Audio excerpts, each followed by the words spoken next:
Good evening, everybody. Welcome along to the Rangers Rabble Monday Night Phone In. My name's Brian, and tonight I am joined by the older generation of the pod. Mark, how you doing?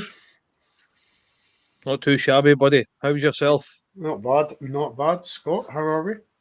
Not bad, Brian. Could be better. Could be worse. Yeah, absolutely. And Wolf, how are we? Under the circumstances, I'm not too bad, Brian, yeah. Good.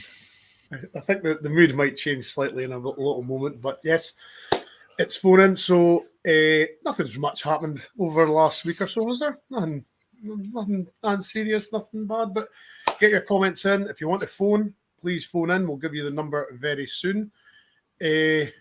Wolf, you were at the game. What was the overriding emotion after the final whistle?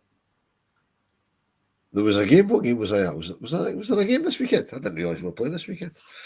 Yeah, I was absolutely raging, and I still am.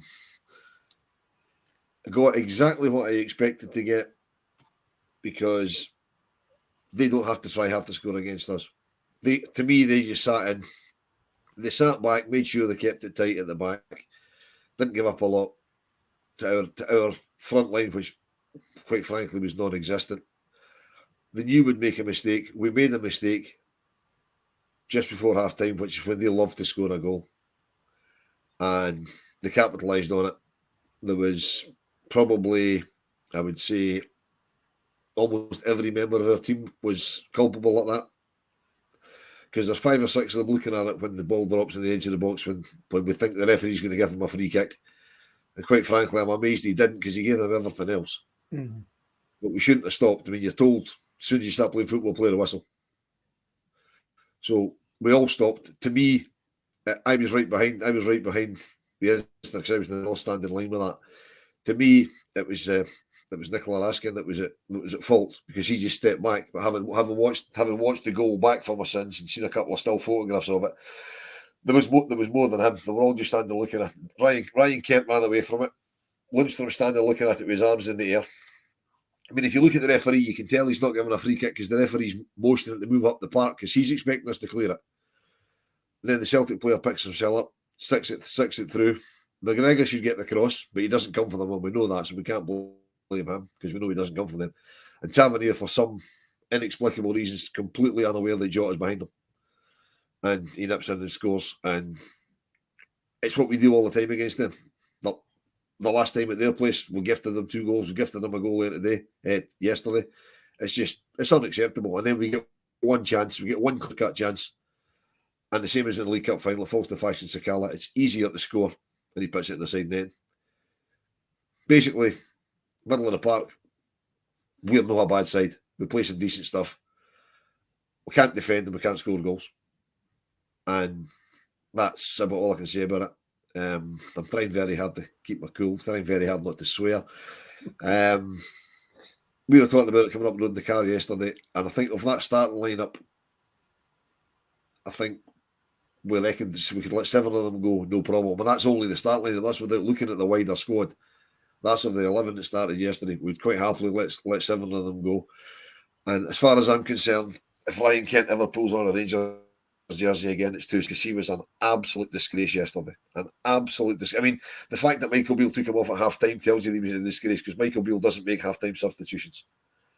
And he especially doesn't do it when he's already made an enforced substitution in the first half. When Malik Tillman injured himself tackling somebody. That just about summed their day up. But we offered nothing. I mean, you can't really rate the midfield from yesterday because we had nothing up front. Absolutely nothing.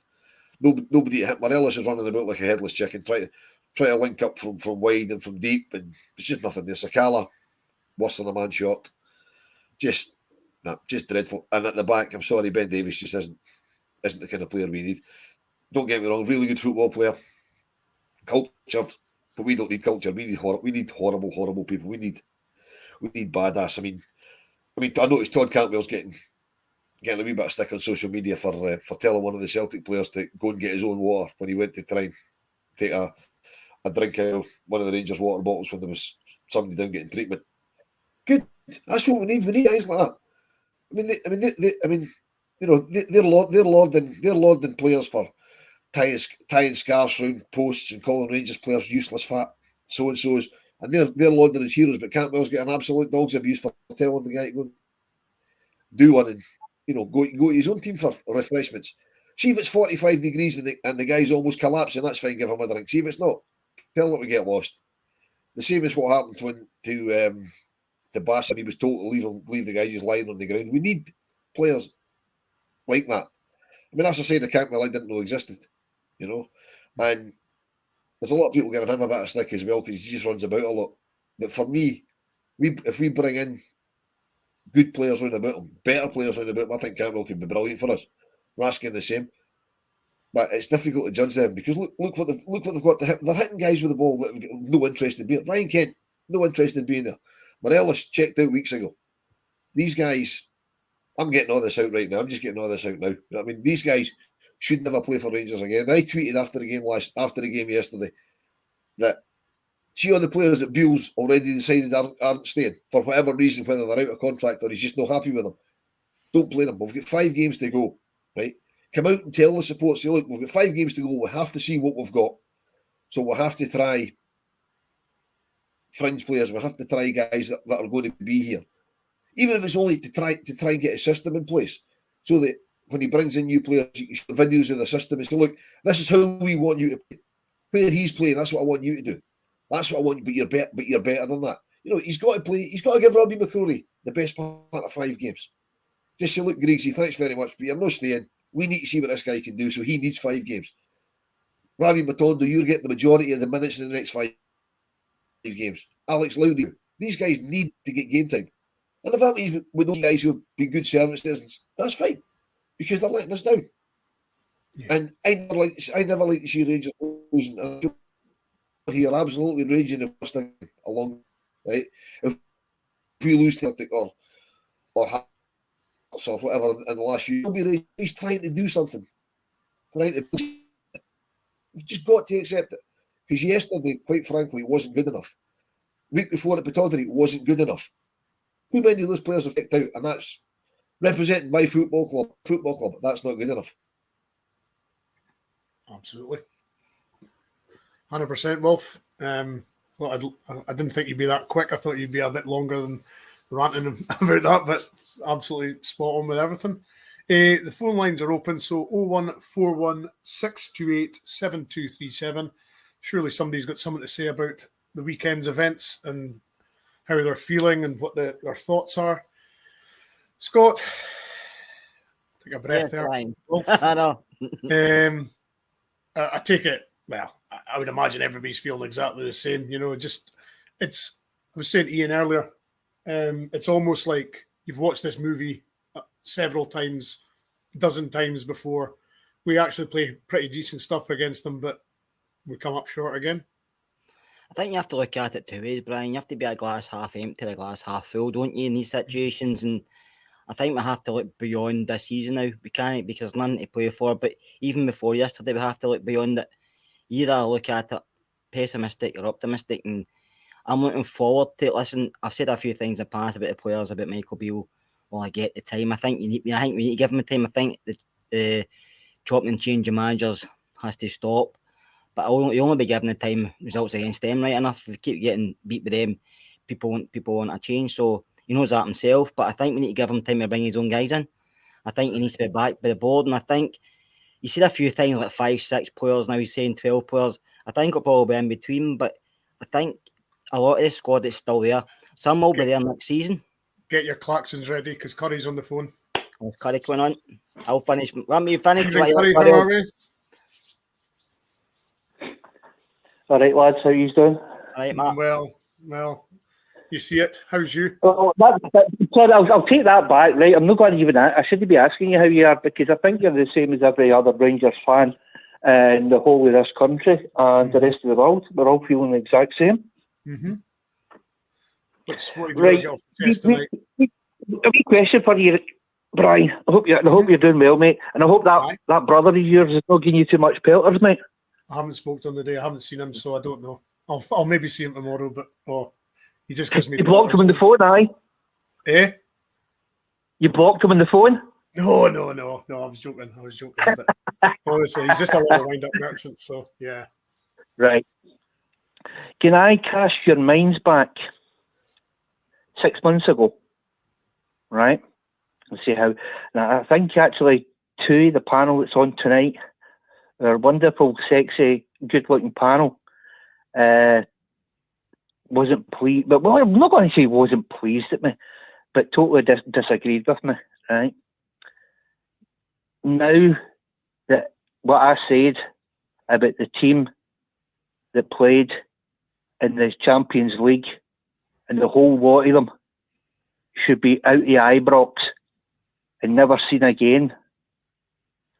Is that probably a true fact now?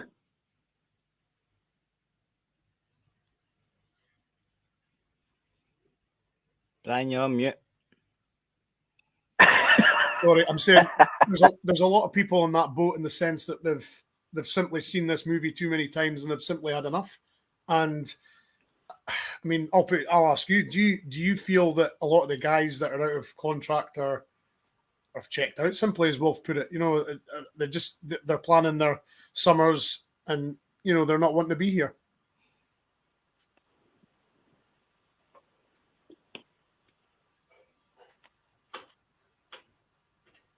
Are you still there, Curry?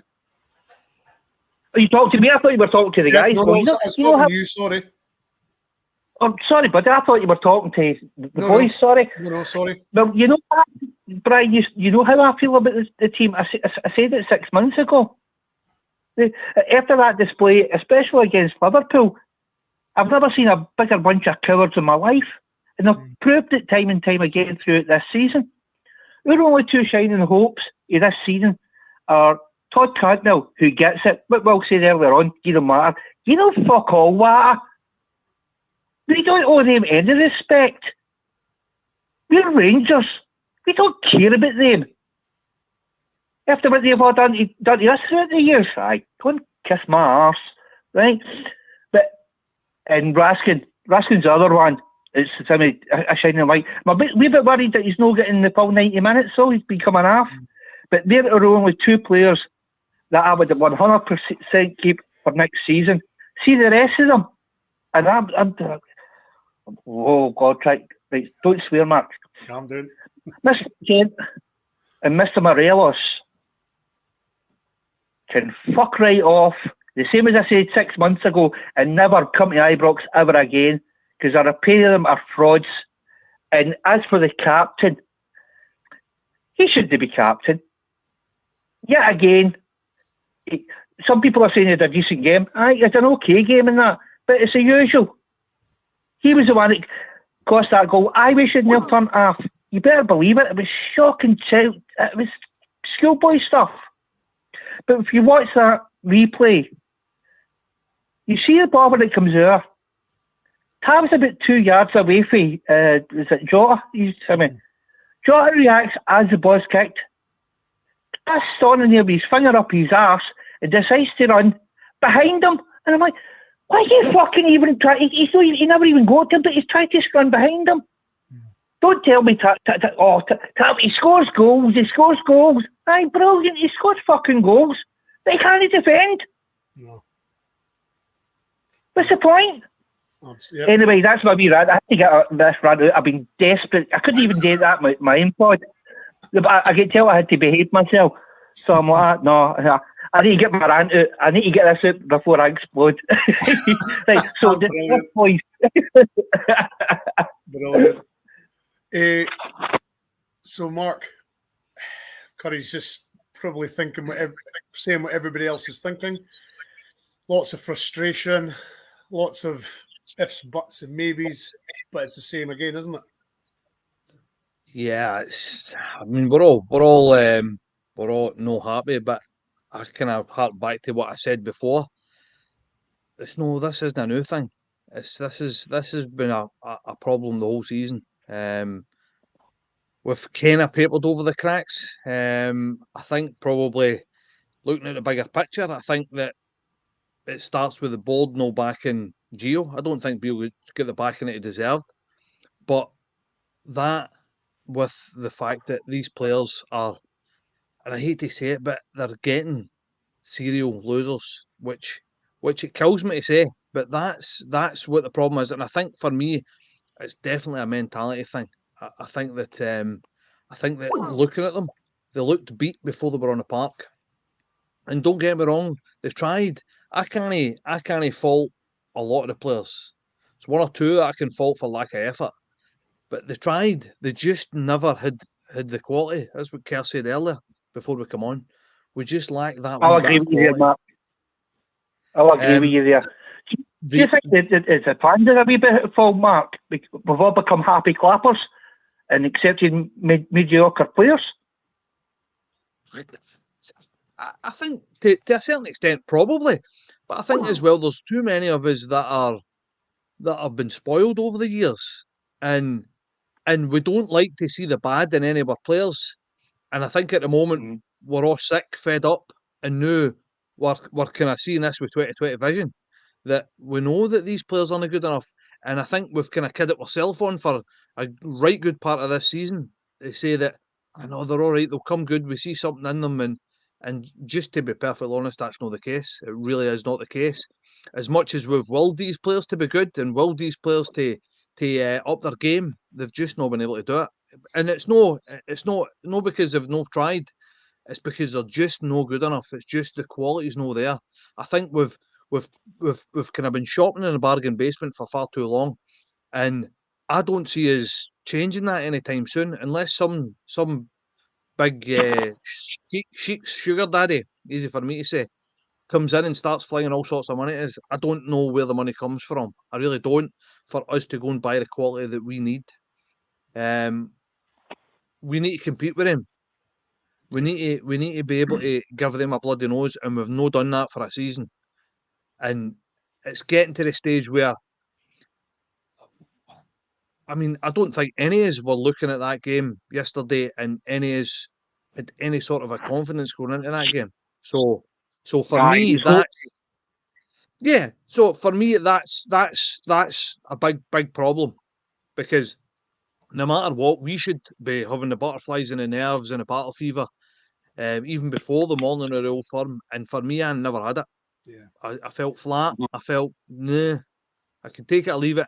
And because we've not got faith in this squad anymore. And to be fair, the league's over for me. The football's over for me. I'm just hoping to go to sleep and wake up and it's all of a sudden it's July, because there are another 5 games of this season and I am not interested one bit. As I said, all right, it'll be a chance to maybe have a look at some players and get some of these young guys and maybe injured players some game time to see if they can maybe bring themselves to the attention of Beale to maybe get himself in the squad for the next season. But for me, that's all it is. Yeah. As I said, I'm resigned to the fact that this is done and dusted. I'd said in previous pods that that game there was our last game of the season, and it came to fruition. So now all of a sudden we've nothing to look forward to at all, bar get this season finished and get this transfer window open, because that's all I've got to look forward to. Cheers for kicking us off, Curry. Thank you very much. Phone lines are busy. Thank you. It's always good to get the first phone call in and get everybody kicked off. Then everybody can. He went Curry on a bit. He's talking shite. No, cheers, Curry. Thank you.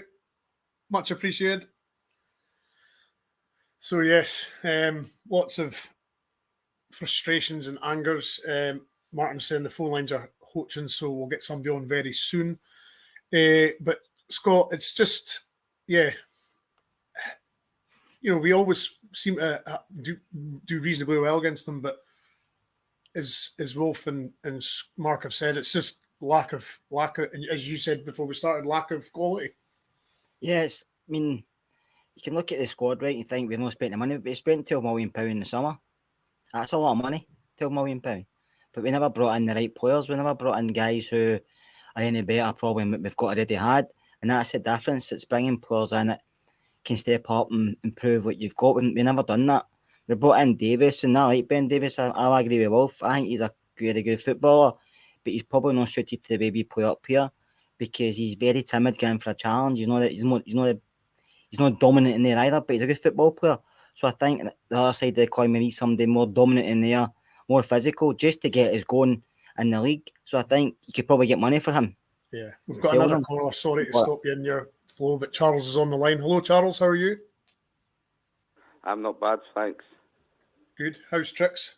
What's your thoughts? Aye, not too bad. But my point is, if we bring in 5 or 6 players next season, I think we might as well just say we're accepting second, because we need a right good clear out. We need at least about 10 players in.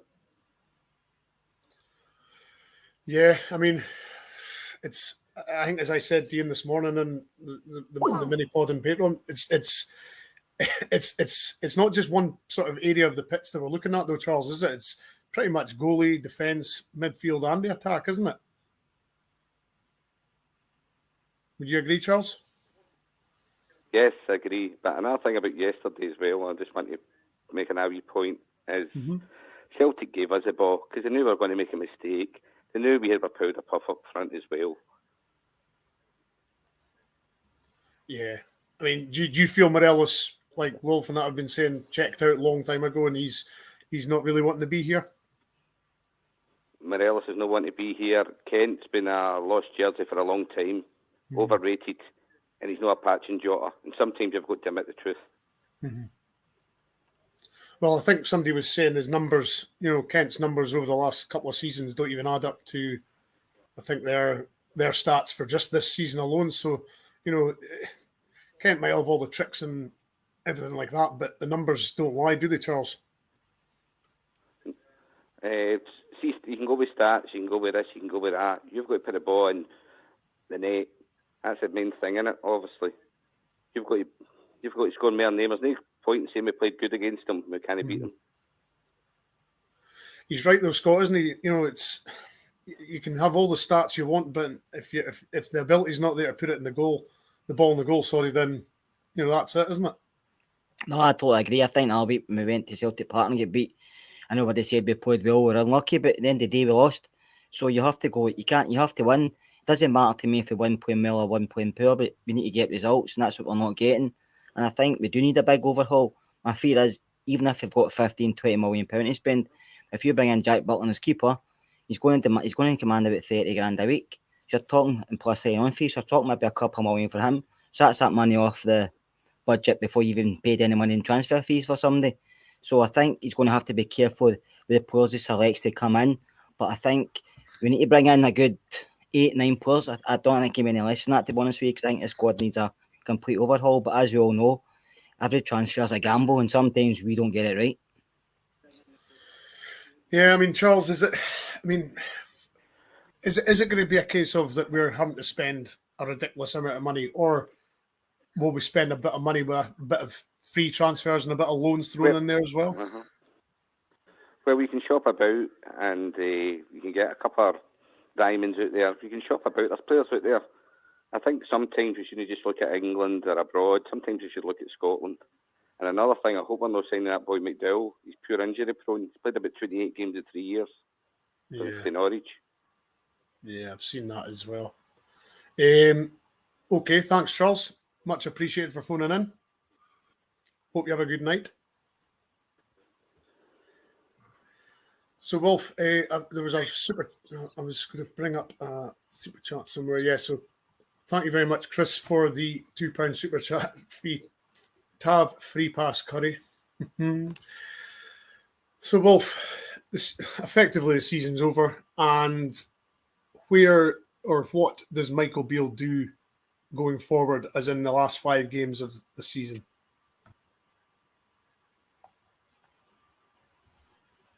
I'll put that to you, Mark Senior. Yeah, I think he needs to. For me, he needs to. Morelos doesn't kick another ball for Rangers. Kent doesn't kick another ball for Rangers, and I know that in turn means that we've pretty much not got a striker. But I would rather play Sakala through the middle, or even give the young boy Lovelace or Yuri a game, just to see how he gets on. For me, it's about getting games in the legs of Hadji. Maybe trying some of the other young boys in the B team, just to see how they're going to compete. the last 5 games of the season, because at the end of the day, every single one of them's a dead rubber. Every single one. So for me, it's he's got to start looking at building for the future. And let's face it, if we can bring a few youth players through, then that could be the future of this club. As I said, the likes of Lowry, Devine, so forth and so on. These are the types of players that are going to need to. I would let them play the full minutes, as many minutes as possible for the next 5 games. At the end of the day, what else are you going to do? You're not going to play the old tried and tested guys that have not performed throughout the full season. These guys don't deserve to play. Simple as that. So I think that's your only option. I think that should be what he should do, and I think that's what he will do. Absolutely. And we've got Connor, who's just phoned in. Connor, how are you? All right, lads. Aye, no bad. Had better weekends, like I'm sure we all had. But what can you do? No, listen. I think clearly we've got an overhaul needed in the summer. I think, to be fair, it was needed last summer. It should have happened under Giovanni Van Bronckhorst, really. You know, to build off the back of the fact that we had been in the Europa League final and you know, we'd won the cup as well. And I think things like that might have made it easier to attract more quality players, because when you're fresh off a run like that, naturally players are going to look at you as an option if you make the offer. But sometimes, no matter what you do, I thought that game at weekend summed up in a nutshell for me the season that we've had, because I think since Beale's come in the door and brought in the likes of Cantwell and Raskin, I do think our midfield actually has been okay in the main. You know, they've had a couple of sticky moments, but I think when Raskin and Cantwell are in there, I think they've been fine. But at both ends, either end of them, they've been badly let down. You know, again, at the weekend, much like the previous games, we're just gifting goals to teams, and you don't need to gift them any goals. They're good enough to go and get them themselves without us just handing them to them in a silver plate. And that one, it frustrated the life out of me, I think, more than the others, because it was such, I mean, it's like the first time you learn when you play football, it's to play to the whistle, and 7 of our players just didn't do that. But I think, realistically, after the summer, if Michael Beale has brought in the right players, he's maybe got until the winter break to show real tangible improvement and to be getting results against the other side. Because if he doesn't, these conversations are going to just keep happening, and the pressure's going to keep building on him. As far as I'm concerned, but you need players in there with the right mentality, and players who can keep fit for more than a couple of games and don't get injured by a breeze knocking them over. I mean, what's the most pressing part of the pitch for you? Is it the goalie defence, or is it the attack that you feel that needs sorting first and foremost? Well, both really. Probably the attack first and foremost, because you can mitigate slackness in defence if you've got an attack that's capable of going and scoring a couple of goals. I think obviously, you know, there's a base there in the defence. You know, I think Goldson is definitely, I think he was one of the better players, to be fair, at the weekend. I didn't see him do much wrong in that game. And I think Davies is somebody that, you know, will be a decent player in the future. He's obviously, it's his first season, so, but the attack has to be priority one, because you're in a game there. I mean, the whole story was told for me when you're 15, 20 minutes ago, whatever it was, in a semi-final behind against Celtic, and Michael Beale has taken off the only natural striker that we actually had in the squad to bring on Yanis Hadji, who's more of a sort of winger or a midfielder, because of how poor Morelos was. So we're going to need, I think, at least 2 strikers, because I think Morelos and Roof, sadly for Roof, but I think they both probably have to go to make way to bring others in and see what Cholak can do if we can get him back firing and fit, because he might not, you know, be necessarily technically gifted, but he is a goal scorer. You know, if you give him the ball in half the situations Morelos has been in recent weeks, he'll score. I mean, Mark, Connor makes a lot of good points, and it's hard to disagree, isn't it? Yeah, it feels like most of us, and as I said, he's talking sense. I think I've said it all season. I think we need two strikers, at least two strikers. Jolak is fell foul of the Rangers curse that injured all the time. I don't know what we're doing for these players, but yeah, I think we need two good strikers. And it's one of the hardest questions I've heard anybody try and answer. Where do you think we need to strengthen most? Because I think every single one of us thinks goalkeeper, defender, centre mid, at least two strikers, maybe three strikers. I mean, in an ideal world, you'd have two strikers and two wingers, or two attacking midfielders anyway. Just obviously, just a wee quick comment on the boy Dowell that's supposedly coming to us. Obviously, I'm down in Norwich working, and obviously I've been in the lugs of all these season ticket holders, Norwich City season ticket holders. And a few of them have said, a couple of them have said to me straight off the bat when I've mentioned their name, better than Cantwell, which is big praise.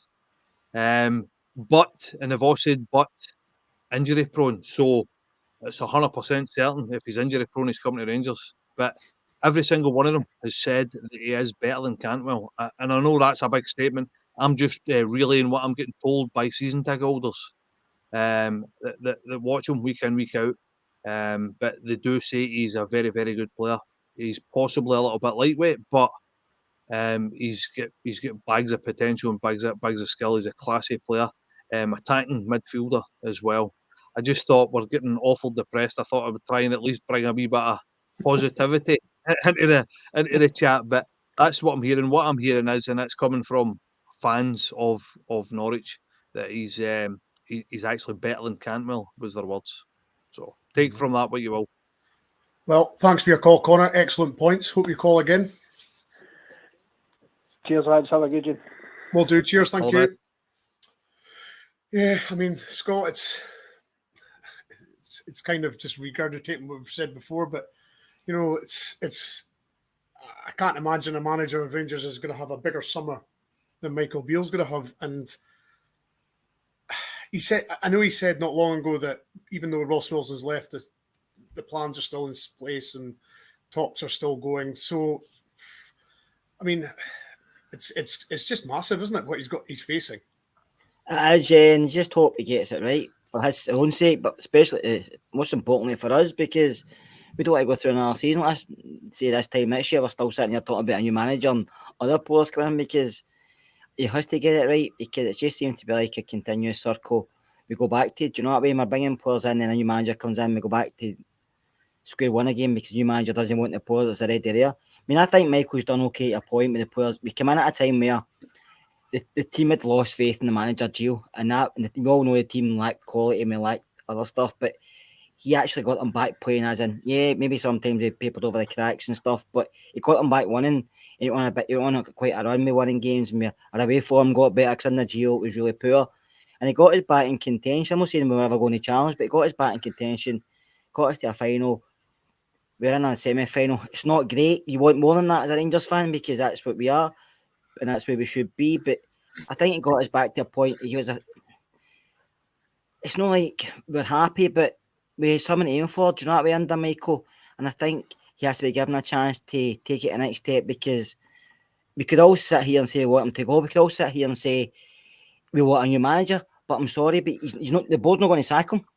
The board's not going to sack him, so the board's going to keep him till the summer and give him money and give him a backing, and he's going to get next season.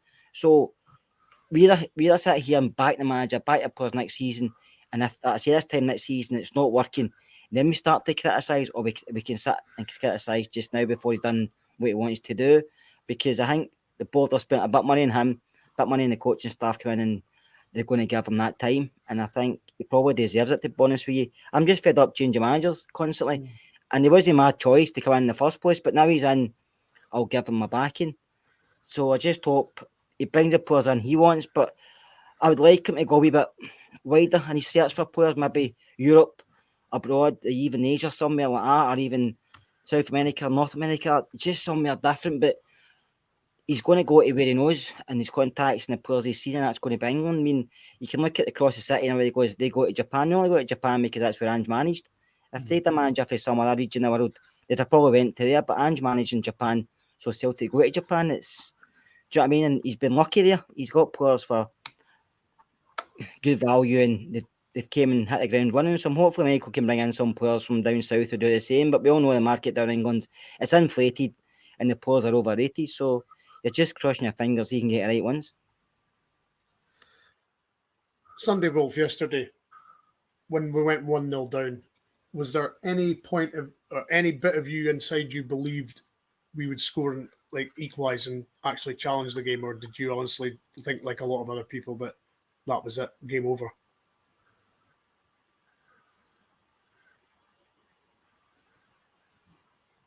I know I'm a lot optimist when it comes to Rangers, and I turned to my daughter at half time and went, as long as it's only one, we've got a chance. I just couldn't see where a goal was coming from. It was the same. I mean, we could still be playing both, we wouldn't have scored. I mean, to touch on like all these people, it's meant 6 months. He's brought in 2 players. They're looking. We've got. Right? He's stopped his shipping point. Right, so the party with one of the game, he had the point up from a draw with Celtic. Before he came in, the reason he came in was we were shipping points to the dross, to the guys down in the bins. You know, to the St Mirren's, the St Johnstone's, Hearts, Hibs, we're dropping points to all these guys. He stopped that. Now, he stopped that with somebody else's players who we're all seeing clearly aren't good enough.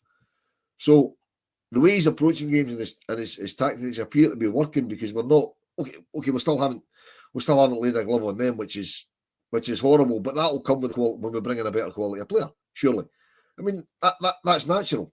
I mean, we've got guys. We were doing fine up until 3 or 4 weeks ago, when it was fair. Once we lost at Parkhead, the league was gone, right? And once the league was gone, too many of the players packed up their bags and went, right, I'm just sitting waiting to get, he's taking off me, so I can just leave, just get in my boot. There's too.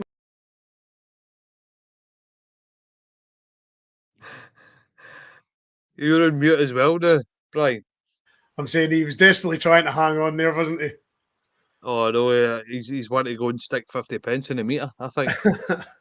I mean, did you ever feel at any point yesterday that we were going to get back in it? No. I think that the moment, and especially against them, I think that we've not got 2 goals in us. I really don't. It's, especially when you see how Kent and Morelos were playing.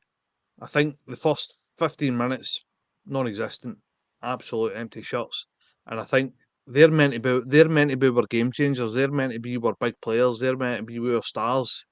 All right, they might be going, but they're meant to step up, and they're meant to reach levels, and we just didn't look like it. We didn't look as if we were having any sort of we huffed and we puffed a lot, and we had good possession, and was just nothing clean cut. It's just, even like, I don't know how you guys feel, but even when we cross the ball in, it doesn't look as if anybody's looking dangerous in the box or anybody's going to win it. It's just as if we're flinging it in because that's all we can do. That's all we're thinking about is, right, well, we're doing a wing, let's just fling it in. It's aimless. It just looks as if we're just trying to get a ball in. And so for me, when we went 1-0 down, pretty much, and I think a few of the boys in the chat said, that's it, done. I think everybody said, because I don't think that we've got 2 goals in us against them. I really don't. Yeah. We've got John on the phone. John, evening. How are we? Hi, fine. How's you doing? Not bad, yourself. Okay, yeah, not bad. Good. What's on your mind tonight? I had a question about Kieran Dowell. I was just wondering, I was looking at a couple of things about him. He's a guy that likes a long shot, and he can pick up scraps in the box.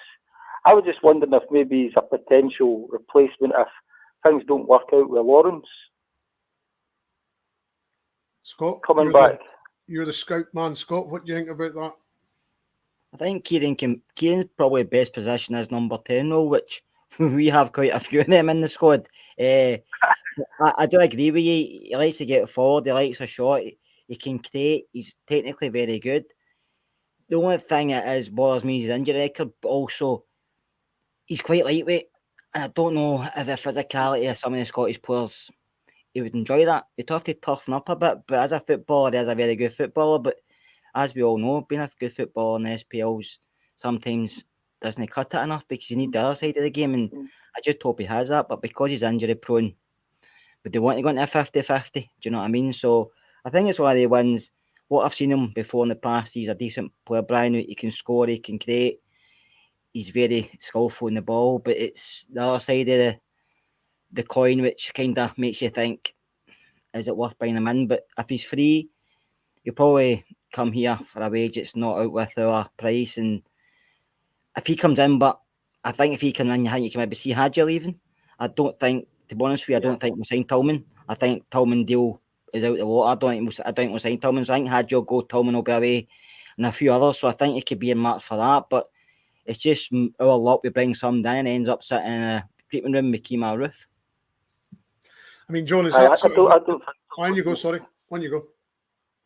I don't think Tillman will stay either. I'm starting to doubt that as well. Is that just purely for the price tag, or is that ability? I think it's probably the price tag.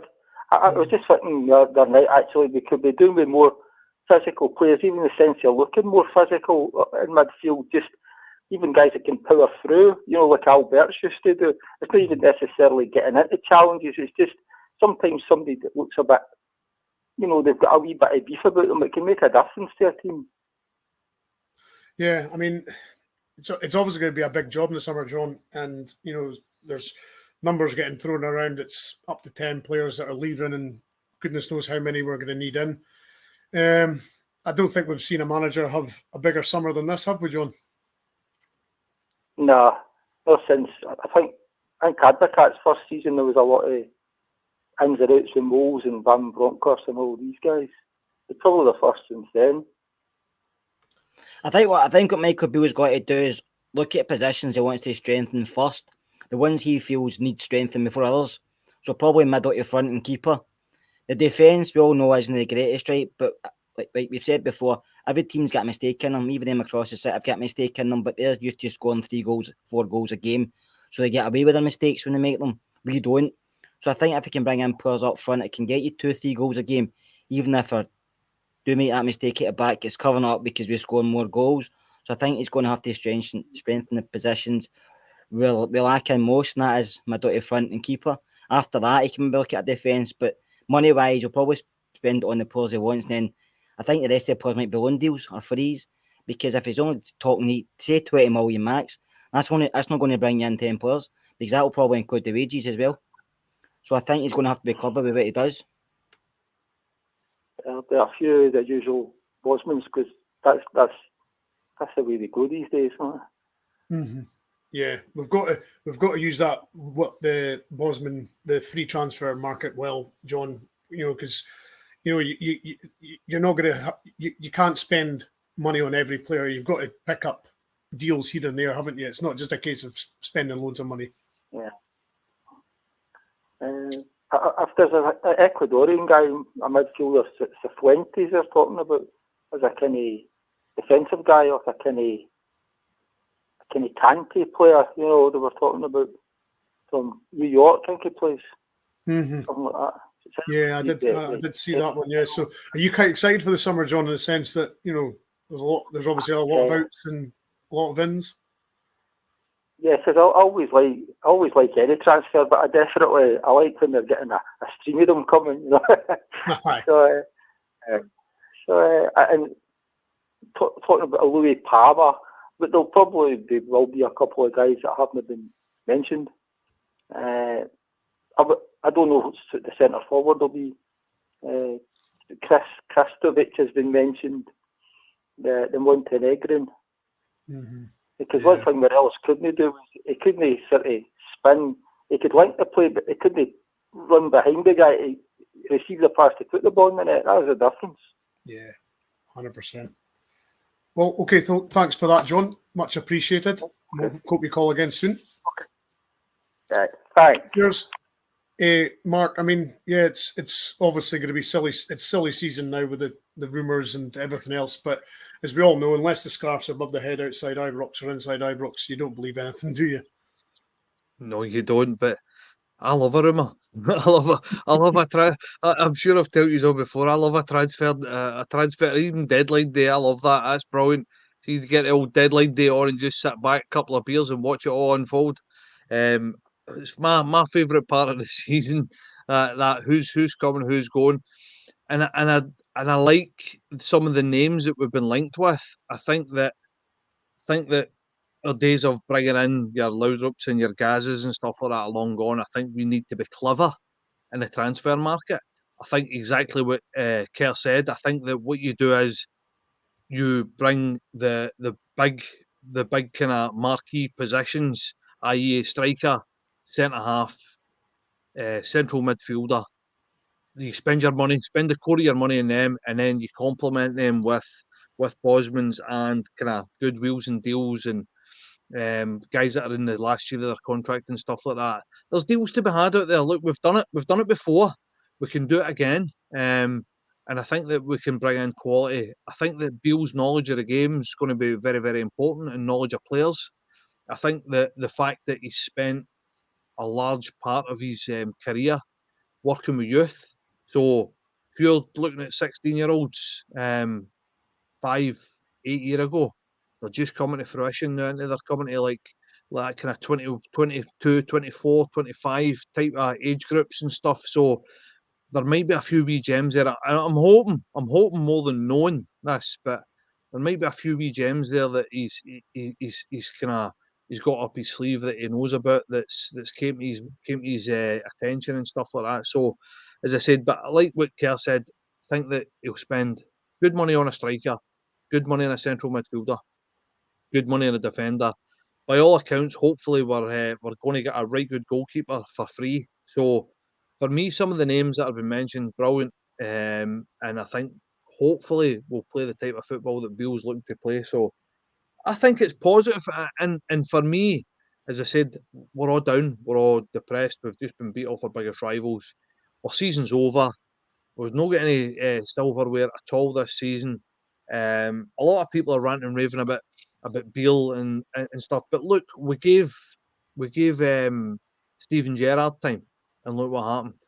So I think that I know that the modern day thing is to get shot of managers after 4 months and 6 months, and we're all going to jump up and down the spot. But I get him out, and he's no good enough for his this and his that. I think the only way, especially with the rebuild that we're going to do, and I think a lot of people think that we're just going to bring in hundreds of players and all of a sudden next season be world beaters and we're going to go and win the league. Now, that is a possibility. It's going to happen. But listen, I know reality is not something that us as Rangers fans like to look at, but it's not going to be easy. It's not going to. These players are all going to have to knit together, and the amount of players that we're talking about and the size of the rebuild that we're talking about is going to send some Rangers fans over the edge because they're not going to hit this ground running. Hopefully, some of them will, but as I said, it's not going to happen overnight. Hopefully, I think Beale's got a thing about trying to get his players in as soon as possible so that he can work with them for a pre-season, and I think that makes sense. But it's not going to be easy. It really isn't going to be easy, and anybody that thinks that we're just going to buy players and we're all going to hit the ground running and all of a sudden be amazing, I think they're probably trying to set the bar a wee bit too high. I think that the patience is a thing that Rangers fans don't have, but I think that's what we're going to need to have moving forward. I think for next season. Yeah. Well, Robertsky is asking, is Beale too nice? I mean, I would imagine he's quite a hard taskmaster to work for. I would imagine he probably is. First of all, apologies about my Wi-Fi. It's quite a nice guy. Apologies about my Wi-Fi. I'm now working out. We'll see how that goes. I don't suppose he's nice to the guys in the dressing room. I think he probably would be quite a tough taskmaster. Hope he's nice guy, because nice guys don't win things. Let's be honest. Everything I said was... The old internet doesn't work up in Aberdeen, Scott. But do you think he's too nice, or does he need a bit more ruthless and nasty? I mean, I would imagine he doesn't look like the sort of guy that would be very easy to work for. I mean, his comments yesterday, he didn't praise everybody. He didn't name names, but he never praised everybody. He praised some of them for going to the end and giving effort. He did say he made the mistake again, but the way he worded it, he kind of threw a couple under the bus. We kind of knew who he was talking about, Ryan Kent and Morelos, but especially Kent, who I stuck up for in the past, Brian. You know that. Everybody probably in the comments know that, but for me, it's Ryan Kent's time to leave. I don't think he should play in another Rangers game between now and the end of the season. I think he should be told thanks, but go and enjoy yourself somewhere else, because I think it's went stale, and I think we're past that, so Ryan has to move on. But for Michael Beale, it's up to himself. You can be nice to some players and nasty to others. I think it just depends on each individual, but I think if he wants to keep his job long term, he'll have to improve his, and he'll have to be ruthless at times. He can't have favourites, but every manager does, but he can't, because he has to get results no matter what. That's his number one priority, I'm afraid. Mark, there was a question a while back in the comments, and I remembered it, and I was going to ask you we've got Aberdeen this weekend, right? They're flying because they've won, I think, 7 out of the last 8 or 8 of the last 9, something like that. They've recently just beat us up at their place. What sort of team do you envisage Michael Beale picking for the weekend? Because obviously there's a lot of heat on Kent, there's a lot of heat on Morelos, and there's a lot of heat on like James Tavernier, Barisic. A lot of people have been getting serious heat this season. So what sort of team do you think he's going to put out at the weekend? I'm hoping a lot of these kind of fringe players all get starts. I really am. What's the point? What's the point in playing Kent Morelos? What's the point? There's no any point in it. You're not going to gain anything from playing players that are not going to be here next season. So for me, you play Hadji, you even like Sakala, play him through the middle. I know that he had a howler at the weekend there, but who else are you going to play? As I said, young boys, I would bring them on. I would give all the young boys that are there and thereabouts in the first team. I would either give them a start or give them a good half hour. I think that the team should be made up of your Yilmazes, Barisic.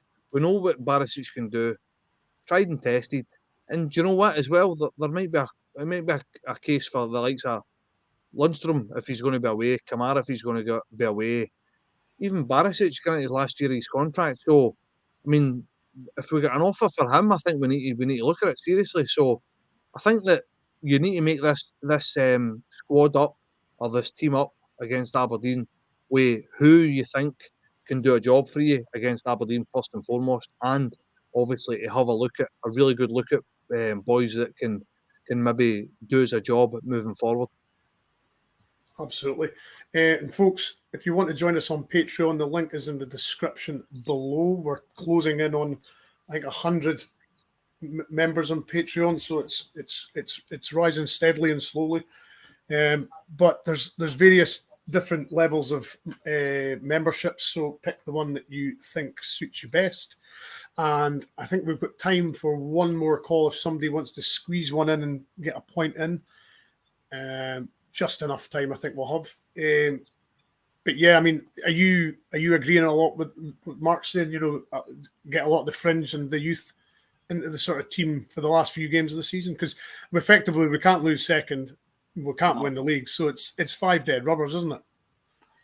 As but obviously you'll still go with Arbel anyway. So I think it's a case of just, like Mark said, giving the young guys a game, giving some of the fringe players a game, the ones that are going to be here next season, and even giving Scott Arfield minutes and stuff like guys who have been going to park look interested. People like Kent, Morelos, they shouldn't put on a shirt again. a couple. Barisic, I still think will be here next season. To be honest with you, I think he'll be here next season. Yilmaz, I've got my doubts about, but I think Barisic will be here next season. I think you should just Divine should be maybe playing Lowry. Hopefully, he might be fit and give him some minutes, and even give Lovely some minutes. I just think it's the time to do these. If you're struggling to do it throughout a season because you're maybe challenging or you're in a final or whatever, you don't want to mess the team up because you want to keep consistency. That's fine, but without everything, I'm not going to win anything. So give these guys a run of games. Say you've got 4 or 5 games to impress me, and let them go and see what they can do. The pressure's off them because I'm not competing for anything, and just let them go enjoy themselves and see what they've got to offer. Because if they don't do it, what's the point of having an academy? Do you know what I mean? So we might as well give these guys a game and see what they're like, and even give the boy McCrory a game in goals if he's fit and see what he can do. Because Alan's played a lot of football, and was listening to Chris Boyd, and he's probably right. If you asked Al McGregor, you'll probably be Rangers number 1 when you're 41, you'd probably laugh because he's done an okay job for us, Alan, but we should have moved on a few seasons ago, but he's still there at the moment. So hopefully next season he's relaxing somebody else and no behind the sticks for Rangers. But no, I think Michael's got to give other guys a chance. I think it's time, and I think it's only right as well. I think these guys deserve a chance because some of the players who've been playing week in, week out probably don't deserve to be getting their first team positions every week just because of performances. So I think it's time to change it. There's a question from Brian popped up there. Do you feel, Mark, that Morelos and Kent have kind of ruined their sort of memory and of the high regard that the fans had in them? I think that both have tarnished the legacy, a little bit at the moment. I think that probably in a couple of years' time, they'll be fondly remembered. I think at the moment, we're just really frustrated with them. I think that as fans, we want them to do well. We know what they're capable of, and that's probably what's most frustrating, because you'd like to get them and shake them and just say, look, why are you not the same player as you were a year and a half ago, 2 years ago? It's hard to compute. It's hard for fans to watch that. It's not like they're aging and they're in a decline. They're coming into the prime of their years, their prime of their footballing career, and it just looks as if they're not interested at all. Kent, as I said, for me, Kent get a big hook at half time. When has Kent ever had a big hook at half time in his Rangers career? Ever. So that tells you that Beale's had enough. So I'd be very, very surprised if you see, especially Kent, I think, because I think Kent owed Beale something. I think the pair of them, to be fair, I think the whole team owed us something as fans at the weekend there, and just never come through. Maybe no through want of trying, but that's not the point. The point is that you should be thinking to yourself, extra special. This is our last chance. This is our last Old Firm game. Some of them, and some of them know that they're not going to be here. So for me, that's extra motivation. For me, if that's my last Old Firm game, regardless if I'm a fan or not, the last time I'm going to be playing in such a special derby in a semi-final at Hampden, then that's an extra motivation to go out and leave everything in the pitch, sweat blood, run about mad, because at the end of the day, the next 5 games don't mean anything. They're done. So why would you know, as a player and as a footballer, as a professional, just go out and leave everything in the park? This is what frustrates us. This is why we're talking the way we're talking about these 2 players, especially, that their legacy's tarnished a wee bit. As I said, 2 years down the line, it'll be a different story. But as it stands at the minute, it's fresh in our mind. This last season, especially, is still fresh in our minds. And for me, very much the pair of them have tarnished their legacy as it stands at the minute. Absolutely. That's how it feels just now. But we've got Mark on the line. Mark, how are you? I'm okay. Thanks. Good. What's on your mind tonight? What's on my mind is, when I was watching the game, obviously the defensive mistakes when we play them have to be cut out, but I think one thing that's been really telling, every time they get the ball and they break out, it seems to be that there's 5 of them coming down in our box straight away, whereas we want to break out, It's pass. It's about the time we get to anywhere close to their box, everyone's back. They're well defended. We just seem to be so slow at wanting to try and get the ball up to the front. And that's really been telling. A lot of the games when we're going to play them, we're going to get a lot of goals from breaks because we just don't have the players really, and we're probably never going to have the players to be able to pass around them and break them down. So we're going to have to try and get goals on the break, and we just seem so slow to want to get the ball down there. It's just not working out. Do you feel that is possibly down to a bit of lack of confidence in the players? Or it could be. It could be. Down tools? I do feel it's probably a little bit of a lack of confidence for certain players, and there is just certain players that are just too slow. Like Cantwell was easily our best player against Celtic. Dictated to play from the middle, but even when we were breaking forward, he isn't the quickest to get forward. And like I like Tillman when he's on and he's playing on fire, but playing Tillman on the right from the start was a mistake. Probably should have played Sakala out on the right and maybe Matondo out on the left, just to give you a bit of pace. So when we do break, we've got people we can get on the ball that can worry them at the back. I mean, Scott, it's the difference even from last year. I mean, we were going 220-minute games back to back and winning them both. Excuse me, but yet we just don't look as though 90's enough for us. 90's more than enough for us now. We just don't look as fit as we were last year, as Mark's saying. I still think it comes down to just lack of quality. I think yesterday Campbell was breaking out for the lines. He was direct. He was opening the space up for others, but nobody. He did have a lot of people running off the ball for him. And I think when you look at Rangers playing, Tavernier gets so much abuse, right? And probably some of it's deserved with the way he defends, but at times he's the furthest forward and he's a right back. That's how he gets so many goals. He's the one that's trying to push you forward, whereas he's getting by Tillman, he's getting by the midfielders. Lundstram doesn't break forward at all. And that's why I don't like putting him there, because at least when Ryan Jack said he does break forward, but when we're trying to break in the counter attack, we used to be good at it with Kent, with Morelos. But Kent's, Kent seems to be right off the boil. Don't know if he's down tools, he can't be bothered, but he's not involved. Morelos is half of what he used to be. And I think I heard the other day for somebody saying that we might have seen the best Alfie. I still think he'll get a move and go somewhere, but I don't know if we'll see the Alfie that we seen. He seems to have lost that hunger and that fire in his belly he used to have. He seems to be not as aggressive as he was. He doesn't seem as interested. He doesn't seem as physical. I don't know. I just feel it's a lack of confidence, Brian, but also just lack of quality.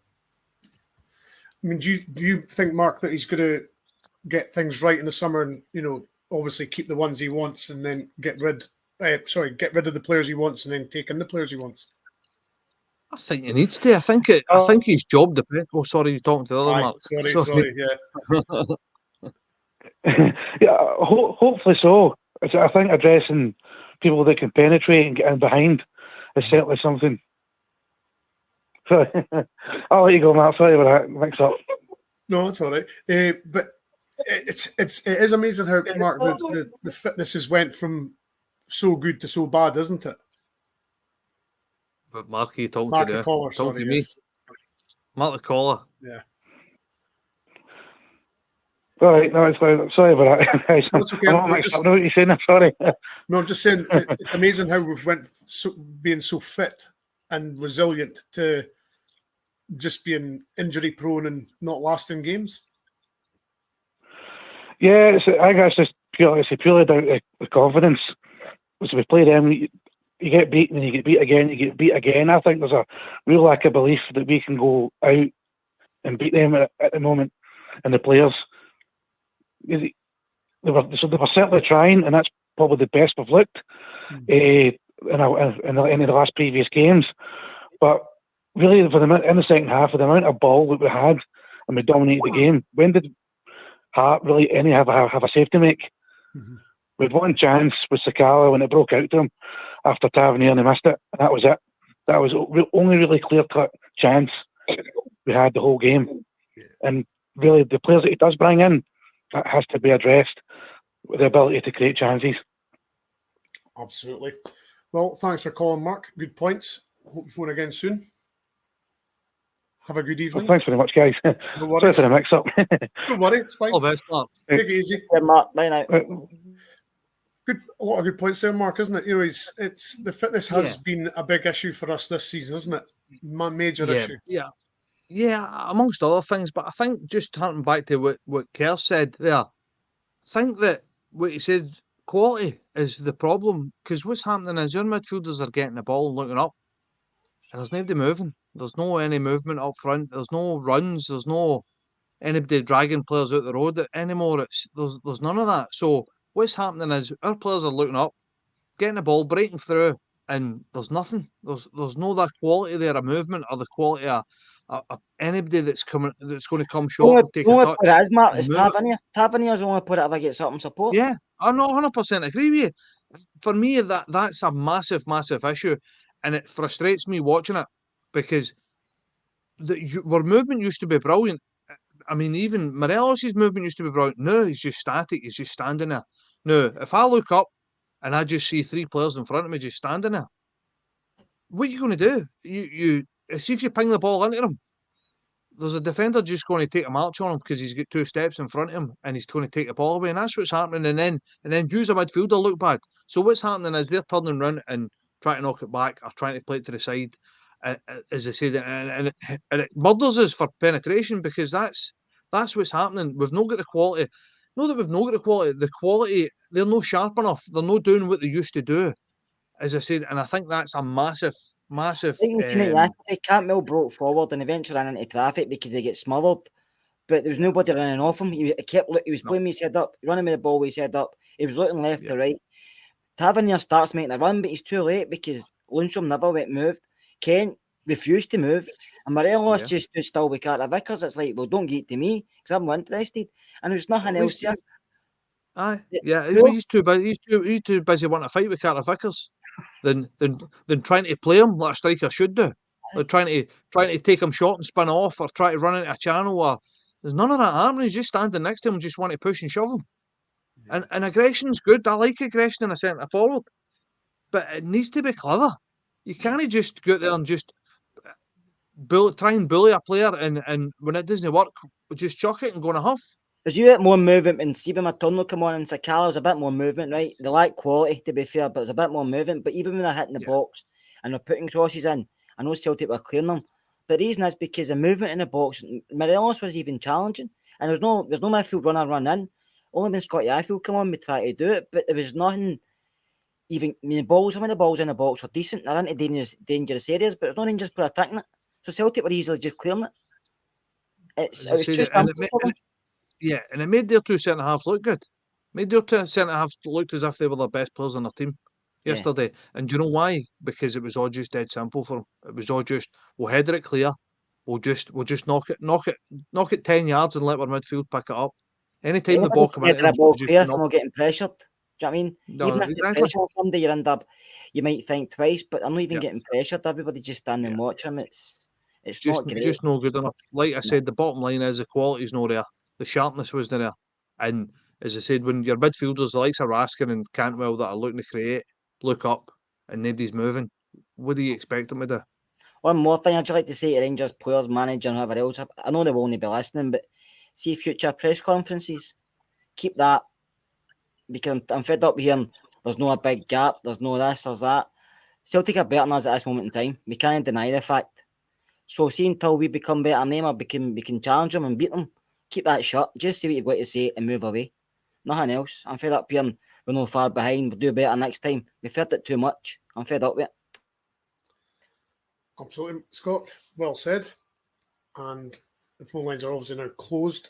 Comments have been absolutely just flying down the page, and it's been difficult to keep up with them. So I've tried to pick out the best ones that I could see when they were there. But yes, we have got. If any of you is on Patreon, we will be on at roughly night just after 9 live for the women's show. So if you want to join myself, Will, and Car on that, please join in, and we will go through the weekend fixture at 9. But my thanks to Scott and Mark. Thank you for All the having best. us, and hopefully everything you've got everything off your chest. Until next game. Until the next game, yes. My thanks to Martin for doing the phone in. Much appreciated. And Wolf, I hope you are getting your Wi-Fi sorted for 9 o'clock.